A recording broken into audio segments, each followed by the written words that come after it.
Yes, so if you could keep cameras off and stay muted, that'd be great. You'll have an opportunity to ask questions. It's most likely not going to go over the full hour, just to put in there. So if I, at this point, hand over to Rachel, is that okay? That's fine. Thanks, Ricky. Right, okay. It's lovely to meet you all. I've sort of seen a few of you, but hello and thank you for joining us as COVID champions. It's great. I'm going to talk a little bit about outbreaks generally and how we manage them, and then talk more specifically about COVID in care homes. Please share. I've got the chat open, so if there's anything that I'm saying that doesn't make sense, please let me know, and I'll try and sort it out as we go along, and we can have questions at the end. I'm probably only going to talk for about 10 or 15 minutes, so there'll be plenty of time for questions and sort of anything further after that. So in public health, when we talk about outbreaks, we actually, it's got a very specific definition from our point of view. So in public health terms, an outbreak is where we've got 2 or more cases of the same disease that we can link together, and we talk about links in terms of time, person and place. So what we're looking for is when 2 or more instances of the same infection have occurred within a set time frame, where we can link the cases together because either the people are linked or they've been in the same place. So to say that it is quite a specific definition. So for example, a link might be 2 children in the same school and they're in the same class together. Now, in terms of COVID, we are absolutely seeing that, where we've got children at school or people in a workplace, where we can link cases together and say it is possible that they've caught it from each other. However, we also get what we call clusters, and clusters is where we can't find a definite link. So, and if I give a school as an example again, this might be a child in year 7 and a child in year 11. You know, that they might be in the same school, but they never meet, they never come across each other. So actually it's probably just a cluster in that they're 2 cases that have randomly occurred in that school. So this is also quite defined in terms of definitions. We have outbreaks, and like we've been managing outbreaks for a long time. We have outbreaks every winter in terms of flu. We have norovirus outbreaks, usually sort of after Christmas time. We get, in the summer, we often get food poisoning outbreaks, perhaps associated with barbecues. We'll get other sort of gastrointestinal sort of tummy upsets, children visiting petting farms and zoos. That's quite a common source of an outbreak if they've not washed their hands properly. Wedding receptions and parties, sometimes linked with the catering. We might get Legionnaires linked with water systems. So there's lots of different diseases can cause outbreaks. There I can see a question popped up. Right, if there's specific ones, if it's all right, we'll pick those up at the end, if that's okay. So Ricky, can you just keep a note of these to make sure we cover them? Is that all right? Thank you. So Public Health England, who you've probably heard quite a lot about recently, have got an absolutely central role here in terms of investigating outbreaks and then looking at managing them, to how to control them.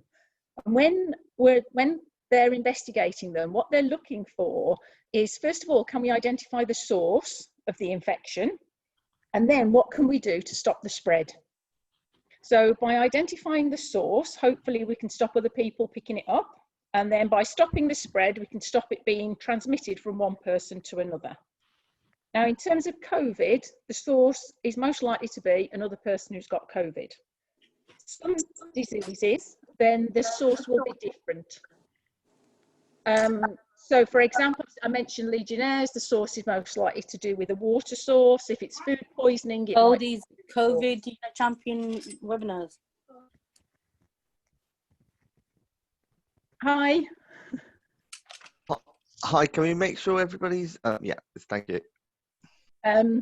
So what PhD do is they follow a quite stringent process in terms of finding the source and then looking at what can be done to control the spread. In the local authority, we are also very involved in this in terms of supporting Public Health England, because there might be links with premises that we're involved in, but also looking at the wider impact and other things that we need to consider in terms of managing an outbreak. So some of that will become clear as we talk about COVID in care homes. So that's the sort of the basis of when we're talking about outbreaks and then what we're trying to do. If I think about care homes generally, obviously care homes have got some of our most vulnerable people there.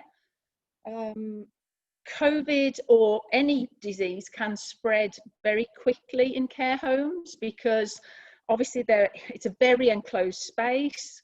They're all living together. So there's lots of opportunities for diseases to spread quite easily. So in care homes particularly, they have to be absolutely on top of infection prevention and control. And we'll talk about that a little bit more in a minute. At the start of the COVID crisis, care homes had a really rough time of it. And you probably remember some of the awful stories that came through the news. It was, unfortunate. COVID did spread quickly in some of the homes and there were a number of deaths. This was really, really tough. Obviously, very, very tough on families and very tough on the staff, because within the care homes, these people are, they're like family to them. They're working with them every day. So they did have a really sort of rough time, particularly at the start of COVID. There's been a lot of work with care homes since then, and it's ongoing to try to minimise any further impact. But this is an ongoing thing that we need to be on top of all the time. So if we think about outbreak management, when we're talking about COVID, if we think about the source of the infection, it's most likely that it's come from another person, because this is how COVID spreads. So it's most likely from a member of staff has picked it up in the community in terms of, when they're out shopping, or from family or from friends or whatever. And often they don't actually know that they have COVID at the time. We have found there's quite a lot of people who don't have symptoms but carry the infection.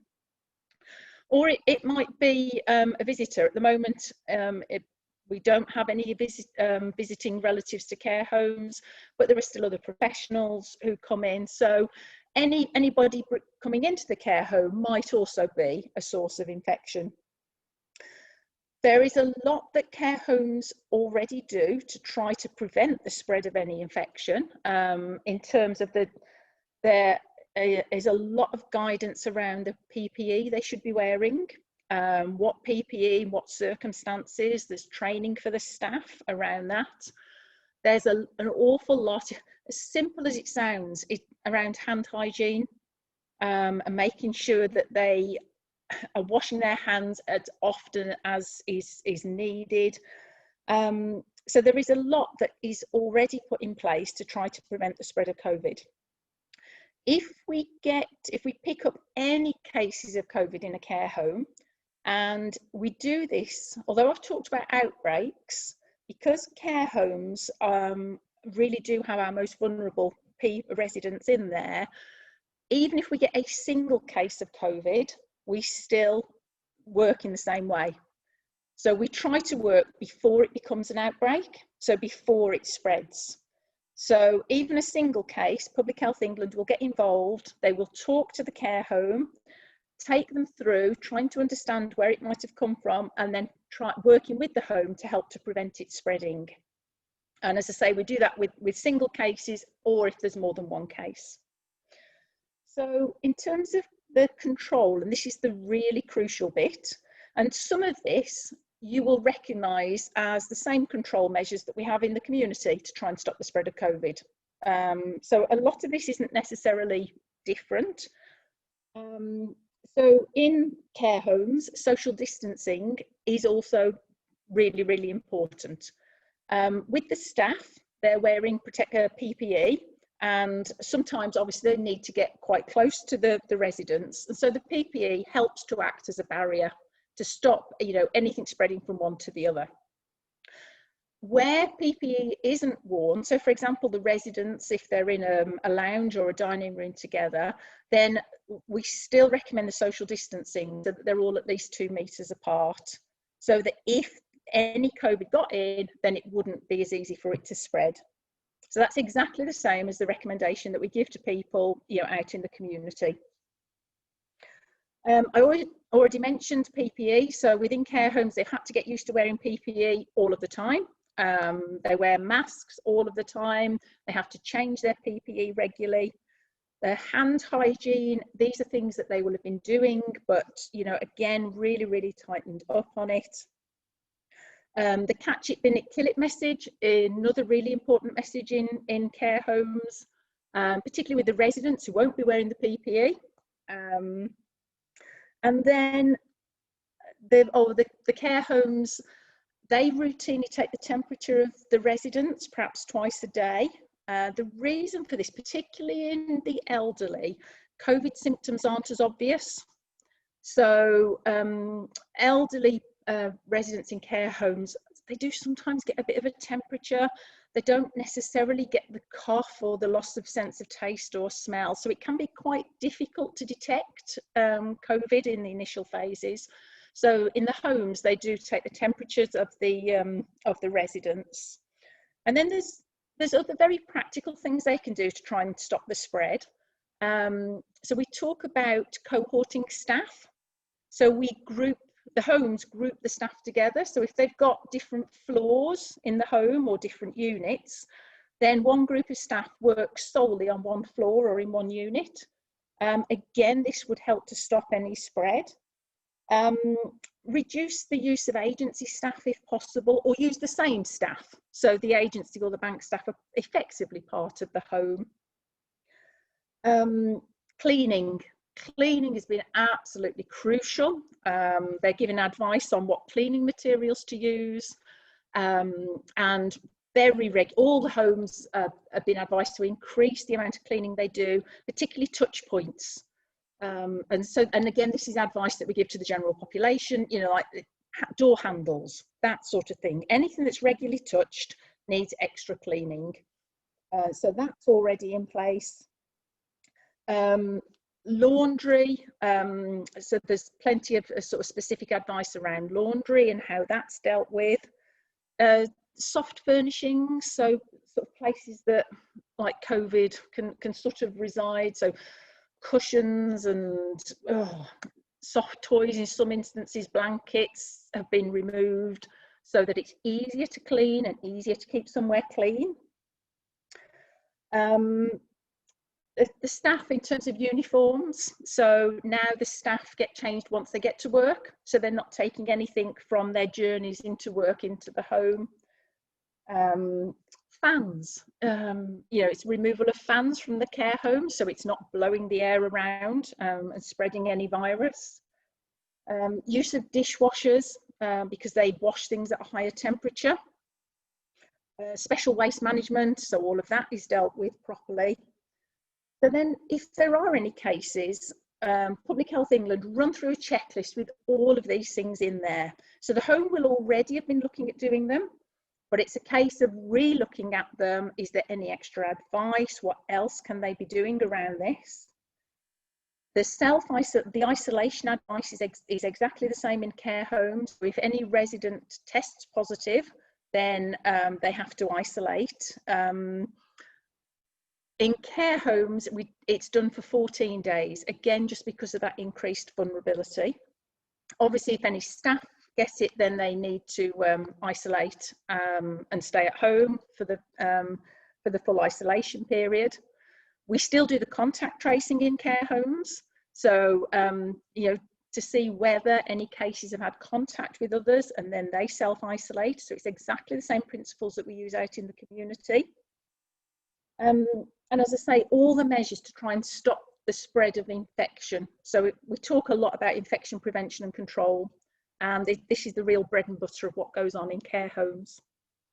On top of that, in the summer, there was a national programme started where all of the residents of care homes are offered testing for COVID every month, and all of the staff actually every week, so that any cases can be picked up really, really quickly, often before somebody develops symptoms, and then they can isolate, and as I say, we can put all these measures in place. So there is an awful lot going on in the care homes. It's fair to say that a lot of the issues that we see within care homes are the same issues that we see outside in the community. And it's the same messages, and I'm sure these are the messages that you've been talking about in terms of social distancing and how important that is, in terms of the hand washing. COVID can spread so easily. I was thinking about it yesterday, basically in terms of a dam, and if there is the smallest hole, it will get through. And this is what obviously within the community we're sort of battling with, but also in care homes. I think finally, just to say, what we also need to be really aware of in this environment is it's the physical health of the workforce, so of our carers. They've been working phenomenally hard for a long time, but also the mental health. So it's the mental health of our caring workforce and the mental health of our residents. I think it's been a really, really tough time for them all. It's a tough time for the carers. There are additional pressures with work. They've unfortunately lost some of the residents of the home through COVID, and then it's a really, really difficult time for the residents. There are some things they're not able to do anymore. They're not able to have the same level of sort of social interaction that they had before, and with visiting stopped at the moment, there's obviously a massive gap there. So I think it's just worth recognising how tough it is in that environment right now. So that was sort of a quick overview. Ricky, what's the best thing to do now? Is it to have a look at some of the questions?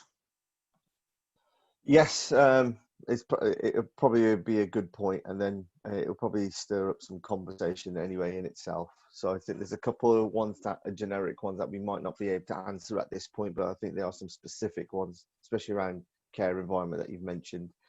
Around the tier system, Debbie's asked the question where she's in a childcare setting, and she has a parent advisor that she's taking children to visit to stay with them with their grandparents.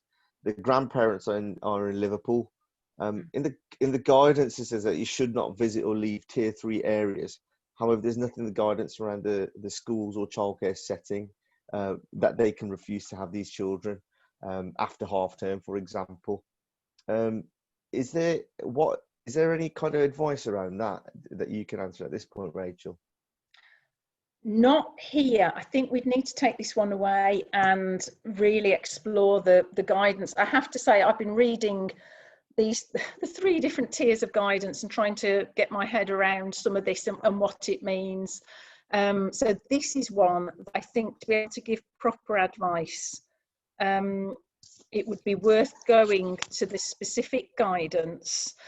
I was looking at it, and it has been very recently updated, because I think when it first came out, obviously it was sort of quite overarching, and now they're adding in more specifics. So I don't think we can answer this one here. I think we need to go back and have a look at it.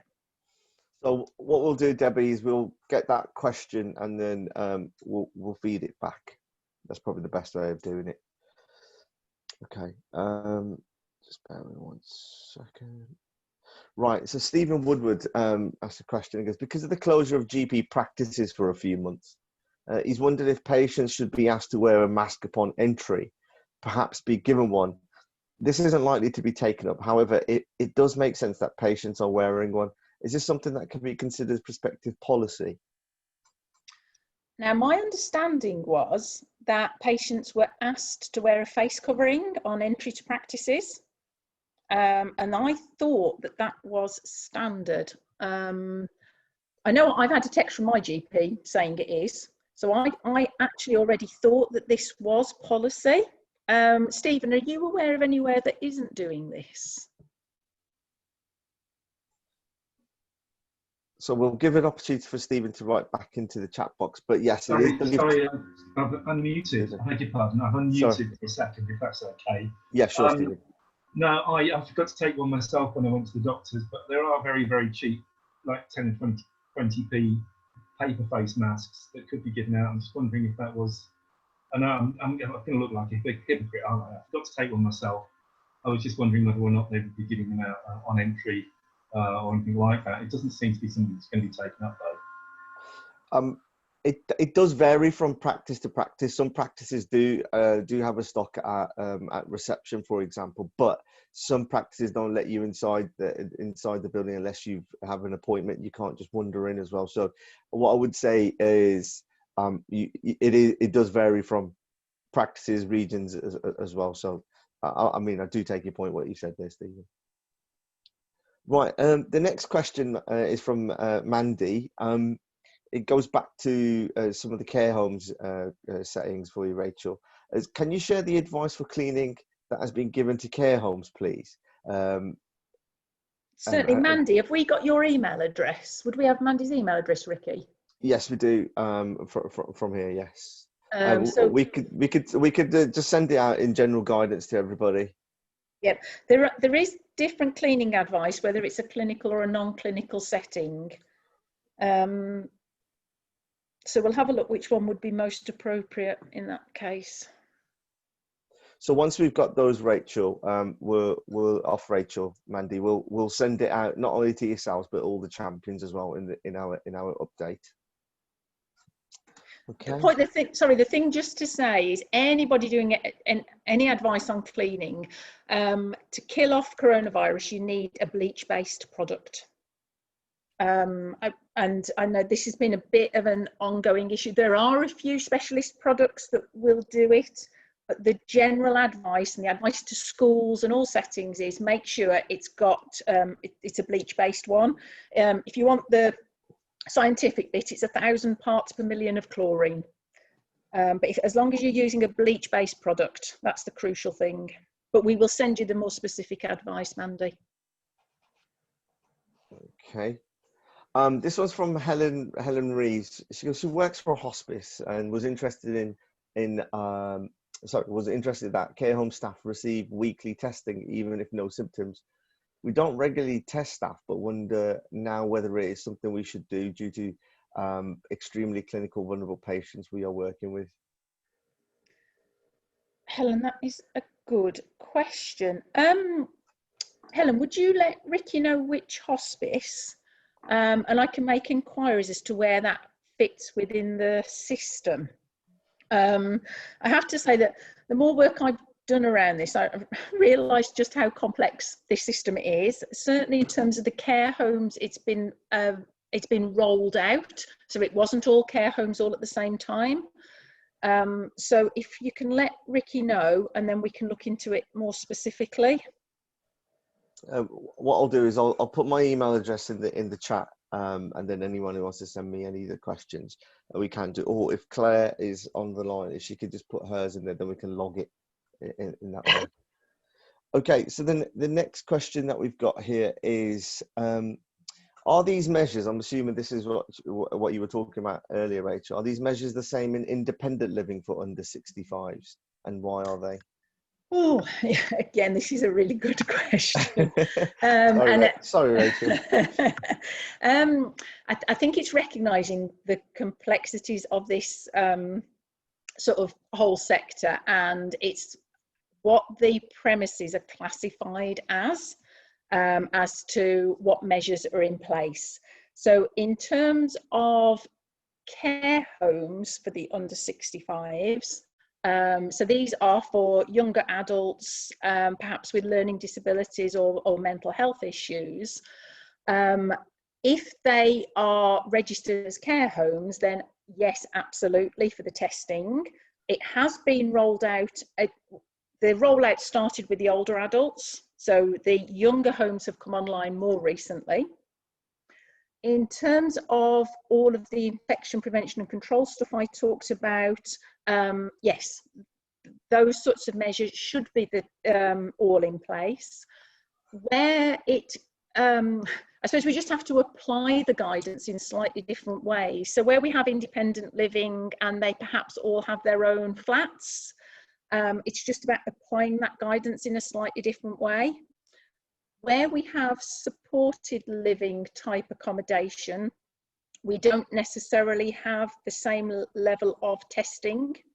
This is, the government are doing a one-off testing of certain types of supported living and extra care accommodation to have a look at levels of COVID there. That's something that's sort of ongoing at the moment. So it does vary quite enormously across the sector, depending on the type of accommodation. So again, Alison, if you've got a query about a specific type, let me know. I'll probably have to go back to our adult social care colleagues and ask them. So it certainly isn't, it's not a one size fits all. It depends on the type of the accommodation. Okay, we followed up by, we got Stephen, who's asked again a question, which was, he's read about the correlation between low vitamin D levels and fatality rates for those who contract COVID. And this appears to be a risk factor and may account for higher fatalities in some ethnic communities. Are there any plans to tackle this particular risk factor through dietary advice? I'm going to ask you to pose that one to Justin next week. Right. Okay. Stephen will make make a note of that. Definitely. Yes, it's something we've heard quite a lot about through the press. I think Justin will probably have more up-to-date information on that. Okay. Next question from Steve. He says, "Hi Rachel, Vicky. What is the correct process for family childcare before and after school? He's had to take his grandkids to school in the past few days as his daughter-in-law has twisted her ankle. Sorry to hear that, and can't walk. Unfortunately, his son is working from home and has had to attend conference calls like this.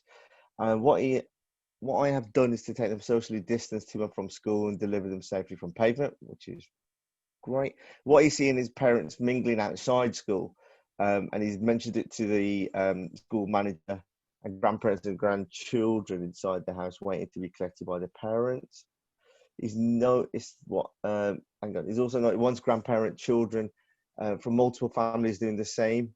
What's the correct process around this? So it's going to be around school. I'm guessing we'll have to get somebody in from the education, from BCC Education, to try and pick up some of these questions, because it is around those particular themes. I think Justin in the previous week has said that the school should be encouraging people not to, parents especially, not to mingle in places together as a form of a potential form of transmission. Have you got anything more to add to that, Rachel? No, I think it's a really, really valid point. And I think this probably demonstrates just how difficult it is with people trying to sort of work out how to live through COVID. And I think these instances where people are just sort of informally mingling because it's what they've always done, it's difficult to recognise something that they need to stop doing and introduce that social distancing. I agree, Ricky, I think getting somebody in from the education team to perhaps talk about this. And it's just messaging out all the time to parents. I know schools are doing their best. I've spoken to a few schools where they've had outbreaks, and this is one of the things that we've been discussing, and they're like, it feels like they're tearing their hair out, and they say, we keep asking them to stop doing it, but it's difficult for people to change habits, isn't it? But it's absolutely what we need them to do. Sort of a heartbreaking one, which is like from Alison, which is she can't see her daughter with cerebral palsy. She lives in an independent living, but she can go to the cinema, shopping and bowling. How's this fair? And could she not become part of her bubble? Alison, I think I think this is. I really, really feel for you here. I think this is a very practical example of the impact of what we're seeing. I think, again, this is probably one that we need to take away offline. At the moment, because of the high levels in Birmingham, we haven't got anything in place for visiting to homes. But certainly in terms of the guidance locally and nationally, it's something that we are constantly looking at. So perhaps if we can take that one offline. Yeah, I've made a note of that, Alison. Thanks, Ricky. Catherine comes up with kind of the a next point, which is Birmingham is around 200 to 100,000, you know, with the ratio infection rate. What is the rate that will tip Birmingham into tier 3? That's definitely another one for Justin. Yes. I don't think it's just about the overall rate. I think there are a number of measures that are looked at and the local circumstances that are taken into account. So I don't think it's just a straight, you know, just the rate. But Justin might be able to share a little bit more on that next week. So what I'm looking to do is Justin did I'll put it in the chat. Just sorry. Did anyone hear that? No, I'm guessing not. Justin did a Q&A session yesterday, a bit similar, but with a different audience, which was around businesses. And I know that question had come up. So if you've got some time, some of the questions that are being asked in here might be answered in on that link as well. It's on our YouTube channel, Healthy Brum, but it'd be very useful. I would suggest to kind of have a look at it. I know he did cover the tier 3 bit that you did mention. Okay, let me run back up. We've got a few more coming in.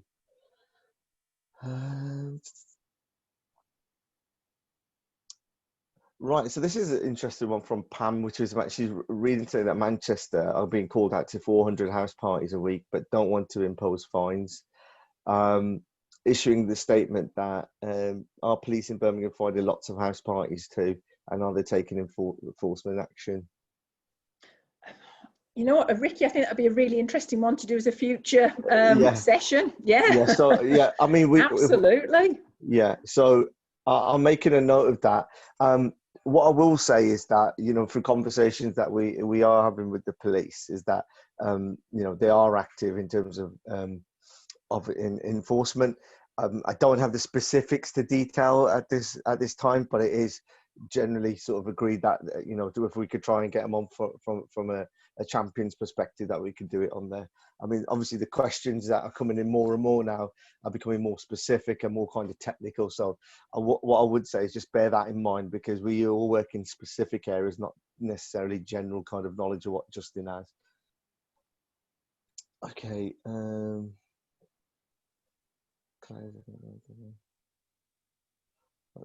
just scrolling down on this side. Right, Mandy asked a good question here. How do you find out about testing in supported living accommodation, and if we could send her the information? So in terms of supported living, the government came up with some criteria, and I'm trying to remember them off the top of my head. One was linked with providing CQC regulated type care, and I think the other one was in terms of the types of residents. I can't quite remember. And those criteria were used to determine which types of accommodation would be part of this pilot testing. So if a supported living accommodation has hit those criteria, then they will specifically hear and will be told how to register to get testing for everybody in the accommodation and the staff. If not, then there isn't routine testing in place. But what we do, obviously, if anybody develops COVID, then there would be testing offered for that individual. And if we thought there was risk of any spread, we would look at going in and doing some specific outbreak testing. So I'm sorry I can't answer specifically, Mandy. It depends on the type of supported living accommodation. But this trial that they're doing, they'll basically test everybody once. And we did this with the care homes. So it was back in May. They tested all of the residents and the staff in care homes. and then use the results of that to determine what they were going to do next. And from that, they found that it was worth rolling out regular testing for staff and residents in care homes. We're now going through the same process with the supported living accommodation, but it's, as I say, it's with a sort of defined subset of the accommodation. So if it's a specific accommodation, they should have heard if they're going to receive the test this time round. Thank you, Rachel. Yeah, the next question is from Debbie. Yeah, definitely we'll take that offline, as we said from before.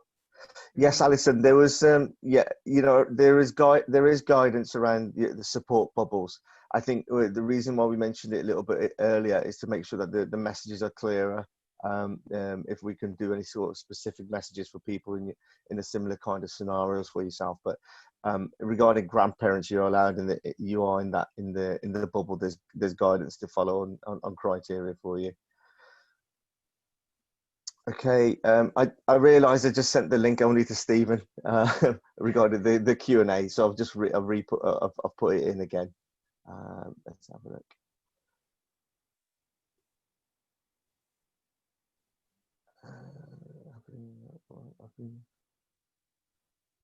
Right, so this is a good question from Jaskira. I'll probably answer this and give you a bit of a break, Rachel. Jaskira is asked, I've been asked if I can update community appropriately. Will there be simple, concise slides and posters that I can possibly share amongst the communities I support? Okay, so we've got, hopefully we can get somebody from the team just put on a few links in terms of from the website. So on our website, we've got a COVID dedicated website. On there, we try and put as much information as we can. So some of the posters, translated posters. It is just at this point around the translations. When any guidance comes out, just make it very clear that for example, the tiers one has just come out. It doesn't get translated. We have to then go out and go and do that ourselves. And some of the organisations who we work with, they're in similar circumstances where they're not up to full speed. There's not enough staff and how to do it. So we have a kind of a bit of a longer turnaround to do it. Then we have to produce it and then get it out as fast as I can.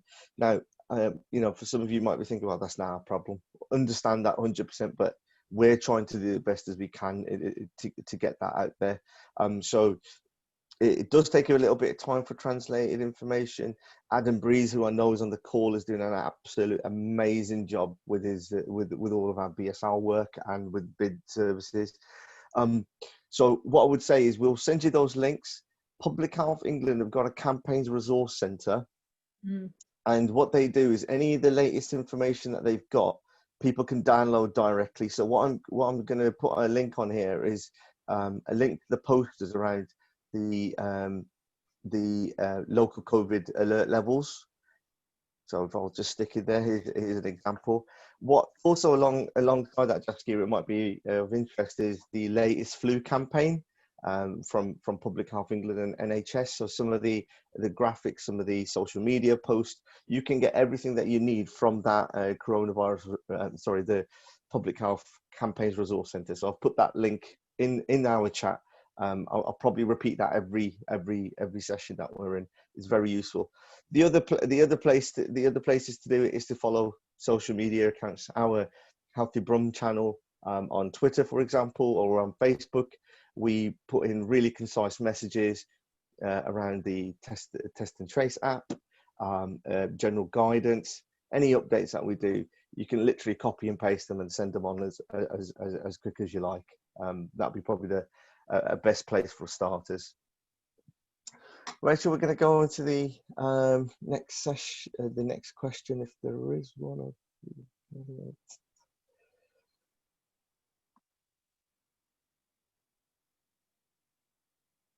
Right, so this is from Ligas. I'm guessing that's kind of some kind of acronym, maybe. I could be wrong, so apologies in advance if it is. Where a child is COVID positive and the whole group was sent home from school. However, at lunchtime, the supervisor was responsible for a group was not. Should they also have been sent home? obviously can't answer specifically for this case. Anytime, whenever there's a case of COVID in a school, there is a whole risk assessment done around who that case is likely to have had close contact with. The close contact is well defined, so it's within 2 meters for 15 minutes, or within a meter for a minute, or any close face-to-face conversation. So those criteria are used to determine who might be a contact. So that then applies for the children, the teaching staff, lunchtime supervisors, anybody else, and that is how it's determined who is sent home. Thanks, Anita. I just got your message on the chat. That's great. Yeah, it does happen. I've experienced that before. So yeah, thanks, Anita. Really good question. Yeah, so it does also come down to, Rachel, from per school have their own operating policies, don't they, as well? Because not every school is exactly the same. Absolutely, and I think you're right. The lunchtime supervisors work differently in different schools, and they've set up different arrangements. So that's where each individual situation has to be looked at. Okay, so I think I'm gonna close it at this point, because we've done 45 minutes on this, and the questions are sort of coming naturally to an end from here. And I'll take this opportunity to thank you, Rachel, for coming in and doing this. And we've taken a lot of notes in some of the questions that have been outstanding. So what I'm going to do is I'll ask. Sorry to interrupt. Yeah, I'm coming. Sorry to interrupt. This is the interpreter speaking for Hi, Adam. Sarah. Hiya. He said his question hasn't been answered. Could we just get an answer to Adam's question? Sorry, apologies if I if I haven't seen that. Just bear with me 1 second. He said it's all right. He said my question was. Okay. It was linked with recently there was two things. Wearing the masks. So for a lot of people, you're having to wear the masks. Obviously, that's what's been stated. Whether you've got coronavirus, and somebody's been talking to you, the coronavirus could be on top of the outside of the mask. So what the question that we're being asked by our clients is, can that mask travel from, can the virus, travel from the outside of that mask up onto the face, in through the eyes and things like that? Because it's a big debate going on in our community. And the second question I had was reporters' business saying it's not safe in the environment. How do you report somebody for it if there has been an incident?